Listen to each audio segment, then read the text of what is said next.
قوم بنی اسرائیل تاریخ کی ایک ایسی قوم جن کی طرف اللہ نے سب سے زیادہ پیغمبروں کو مبعوث کیا، جو ہر دور میں اس قوم کی رہنمائی کرتے رہے۔ اللہ نے بنی اسرائیل کو ایک لمبے عرصے تک دنیا کے دوسرے اقوام پر شفقت دی اور دنیاوی عروج عطا فرمائی۔ بنی اسرائیل کو بے شمار نعمتوں سے بھی نوازا گیا تھا اور مقدس سرزمین بھی عطا کی گئی تھی۔ اس کے باوجود یہ قوم اللہ کی نافرمان ثابت ہوئی۔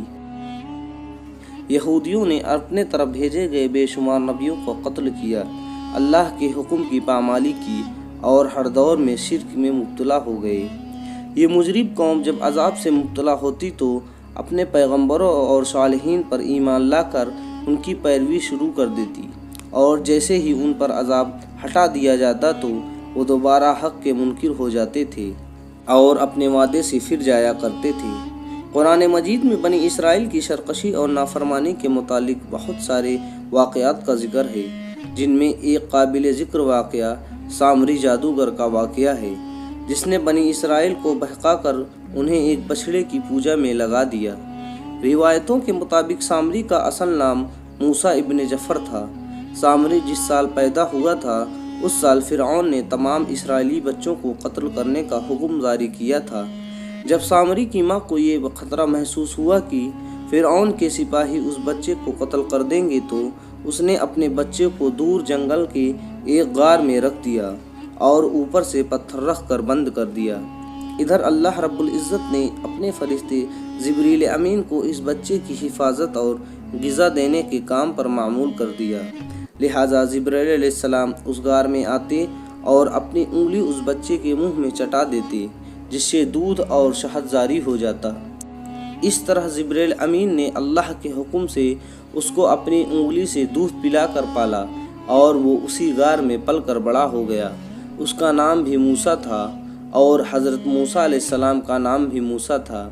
ایک طرف موسیٰ سامری کو جبریل علیہ السلام نے پالا تھا تو دوسری طرف حضرت موسیٰ علیہ السلام کی پرورش بھی فرعون کے گھر میں ہوئی تھی، مگر اللہ کی قدرت یہی ہوئی کہ فرعون کے گھر پر پرورش پانے والا موسیٰ علیہ السلام اللہ کے رسول ہے اور جبریل علیہ السلام کا پالا ہوا موسیٰ سامری کافر بن گیا۔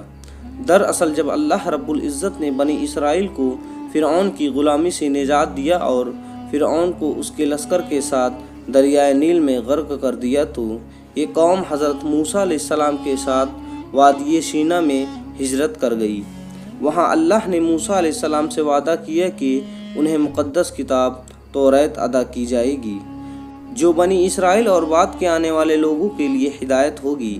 حضرت موسیٰ علیہ السلام کو یہ حکم ملا کہ وہ 30 راتوں کے لیے کوہ طور پر قیام کریں، اس کے بعد انہیں توریت دی جائے گی۔ لہٰذا حضرت موسیٰ علیہ السلام نے اپنے بھائی ہارون علیہ السلام کو اپنا خلیفہ مقرر کیا اور بنی اسرائیل کو اپنے بھائی کے سپرد کر کے انہیں یہ کام سونپ کہ جب تک آپ کوہ طور سے واپس نہ لوٹیں گے وہ قوم کے مسائل کو دیکھیں گے اور ان کے انتظام سنبھالیں گے۔ موسیٰ علیہ السلام کوہ طور پر چلے گئے، جہاں آپ پورے 1 ماہ روزے اور عبادت میں مشغول ہو گئے۔ ادھر شیطان مردود کو بنی اسرائیل کو بہکانے کا سنہرا موقع مل گیا، لہٰذا سامری نے بنی اسرائیل کو بھٹکانے کا ارادہ کیا۔ موسیٰ سامری بنی اسرائیل کے ساتھ مصر سے ہجرت کر کے ساتھ آیا تھا۔ جب موسیٰ علیہ السلام کو کوہ طور سے واپس آنے میں تاخیر ہوئی اور 30 دن سے بھی زیادہ ہو گیا تو سامری نے بنی اسرائیل میں یہ افواہ پھیلا دی کہ موسیٰ علیہ السلام کی موت ہو گئی ہے۔ اس نے بنی اسرائیل سے کہا کہ تم لوگ اپنے سونے چاندی کے زیورات میرے پاس رکھ دو تاکہ آگے سفر میں یہ قیمتی سامان کہیں کھو نہ جائے۔ چونکہ وہ ایک معزز شخص مانا جاتا تھا، لہٰذا بنی اسرائیل نے تمام سونے چاندی اس درندے کے حوالے کر دیے۔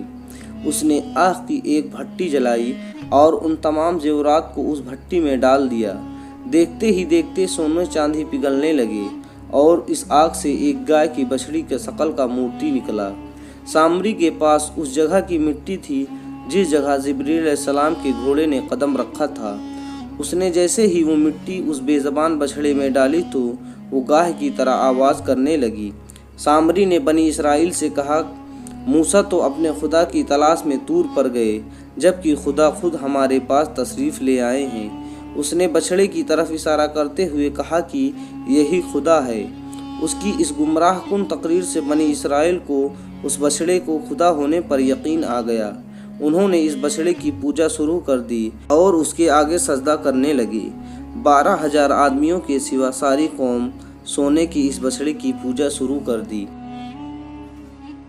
ادھر کوہ طور پر موسیٰ علیہ السلام مسلسل 40 دن روزہ اور عبادت کے بعد موسیٰ علیہ السلام کو اللہ کا کلام ملا، جو 10 مقدس تختیوں پر تحریر کیے گئے۔ جب آپ کوہ طور سے واپس آئے تو اپنی قوم کے ماحول کو تبدیل شدہ پایا۔ ہر طرف کفر اور شرک کی بو آ رہی تھی اور لوگ ایک بچڑے کی پوجا میں مصروف تھے۔ یہ دیکھ کر حضرت موسیٰ علیہ السلام غضبناک ہوئے اور آپ کو جلال طاری ہو گیا۔ آپ نے اپنے بھائی ہارون علیہ السلام کو داڑھی سے پکڑ کر گھسیٹنا شروع کر دیا اور غصے میں کہا کہ میں نے تمہیں اس قوم کی ذمہ داری دی تھی، پھر یہ شرک کیسے ہو گیا؟ لوگ اس بچڑے کی پوجا کیوں کر رہے ہیں؟ حضرت ہارون علیہ السلام نے کہا، اے میرے بھائی، مجھ پر ملامت نہ کرو۔ اس قوم نے میری ایک نہ مانی اور مجھے کمزور کر دیا۔ میرے لاکھ سمجھانے کے باوجود یہ اس عمل میں پڑ گئے اور مجھے جان سے مارنے کی دھمکی دی، لیکن میں ظالم لوگوں میں شامل نہیں ہوں۔ لہٰذا جب موسیٰ علیہ السلام کا جلال جب کچھ کم ہوا تو آپ نے اللہ رب العزت سے اپنے بھائی کی بخشش کی دعا فرمائی۔ بنی اسرائیل نے جب موسیٰ علیہ السلام کو دیکھا تو وہ بہت شرمندہ ہوئے اور اپنے اس شرکیہ عمل پر ملامت کرنے لگے۔ موسیٰ علیہ السلام نے سامری سے پوچھا، تو نے اس قوم کو باطل معبود کے پیچھے کیوں لگا دیا؟ تو سامری نے کہا، میرے نفس نے میرے اس کام کے لیے مجبور کیا تھا اور میری فریب کاری تھی۔ حضرت موسیٰ علیہ السلام نے اس بچڑے کو جلا کر راکھ کر دیا اور اس کے ٹکڑے ٹکڑے کر کے سمندر میں بہا دیے۔ روایتوں میں آتا ہے کہ موسیٰ علیہ السلام پر یہ حکم نازل ہوا کہ آپ 80 آدمیوں کو منتخب کر کے کوہ طور پر لے جائیں اور یہ سب لوگ بچھڑا پوجنے والوں کی طرف سے معذرت طلب کرتے ہوئے یہ دعا مانگیں گے کہ بچھڑا پوجنے والوں کے گناہ معاف ہو جائیں۔ لہٰذا موسیٰ علیہ السلام نے چن چن کر اچھے اور صالح آدمیوں کو ساتھ لیا اور کوہ طور پر تشریف لے گئے۔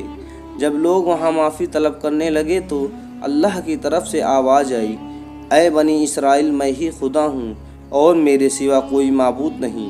میں نے ہی تم لوگوں کو فرعون کے ظلم سے نجات دلا کر تم لوگوں کو بچایا ہے، لہٰذا تم لوگ فقط میری ہی عبادت کرو اور میرے سوا کسی کو نہ پوجو۔